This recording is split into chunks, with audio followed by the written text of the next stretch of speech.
All right, so have you ever felt like this? You're learning Spanish, you can get around, order some food, you know the basics, Hmm. but something feels off. Like Hmm. you're missing something to really sound like, you're really in on it. Yeah, you've got the words, but not the music. The music, exactly. And that's what we're diving into today, Spanish dialects. Our source is Exploring the Fascinating World of Spanish Dialects from lingualid.com. Oh, fantastic article.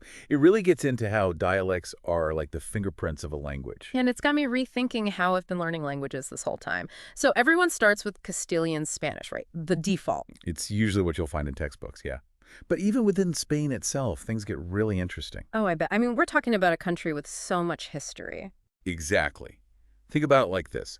The difference between a Texan drawl and a Boston accent. Okay, I can see that. Now apply that to Spain. Hmm. You've got Andalusian Spanish, which has this beautiful, almost musical quality to it. See, that's what I love. It's like more than just words. There's a history there. Oh, absolutely. Andalusian Spanish, for instance, it's got this melodic flow that's directly influenced by Arabic because of Spain's history. Wow, that is so cool. And speaking of cool, the article talked about Caribbean Spanish and how they soften the sus sound. So instead of gracias, it's almost like gracia. Yeah, like gracia. I can already hear the music in that. Right, it's like the language itself is dancing. Right. And it's not just the pronunciation either. You've got slang, expressions, that kind of Oh, thing. for sure. Like Yeah. what? Give me an example. Have you ever heard the phrase guatafac? Now that's Dominican slang. Okay, I'm going to guess that's not in my phrase book. Probably not. But it's a perfect example of how dialects capture the humor of a place, the attitude. It goes way beyond just the accent. All right, you've convinced me. I need to book a trip to the Dominican Republic like yesterday. But wait, before we get ahead of ourselves, we can't forget about Latin America. I mean, we've got a whole continent to uncover. Right. And it's a big one. Yeah. We've got Mexican Spanish, which has influences from indigenous languages. Then there's Andean Spanish, which has like whispers of Quechua in it. It's incredible how much variation there is. That's wild. So it's like every Spanish-speaking country is its own little world of language. Exactly. And each one is fascinating in its own right. Okay, so that is seriously cool. But let's get real for a sec. If every Spanish-speaking country has all these unique dialects, how hard is it really to learn? Like, if I got really good at Mexican Spanish, would I even be able to understand someone from, say, Argentina? You absolutely would. Okay, that's good to know. I mean, I get that there are differences, but Like walking into a party. Right. yeah, Everyone there might speak the same language, but everyone's got their own little quirks, their own way of telling a story. right, right. So it's more like I need to learn the local slang rather than starting from scratch. Exactly. The article even gets into how verb tenses can actually change the entire vibe. Oh, really? Like how? Think about it. Hmm. We're not just talking about what you're saying, but like how you're feeling, time itself almost. Whoa, okay. Now my mind is actually blown, but I'm going to need an example. This is all pretty abstract. Sure. So let's say you're walking through a park in Argentina. Beautiful day. Hmm. Now later, if you wanted to tell someone about this in standard Spanish, you might say, Caminaba al parque ayer. I was walking to the park yesterday. Right. Okay, yeah.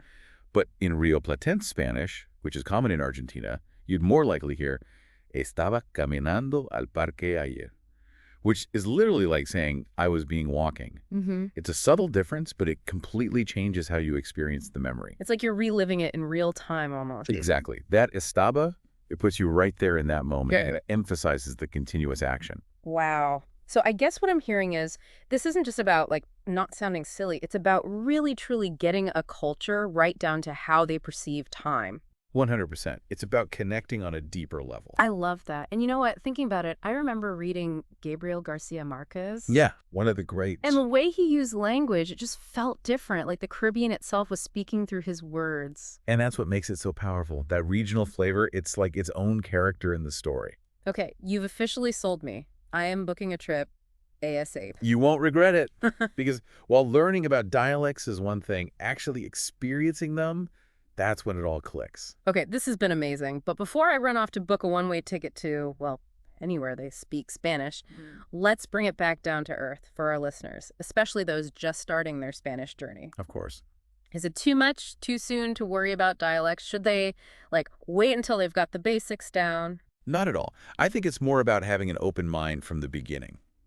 Okay, so don't stress about sounding perfectly Argentinian or anything. Exactly. Just be aware that these differences exist. I like that.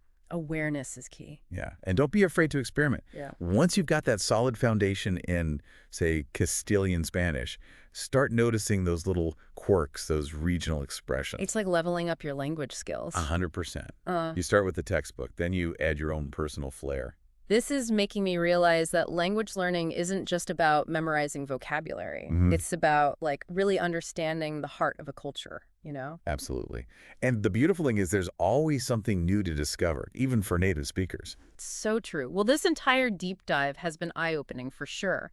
Any final words of wisdom from the article or from you before we wrap up?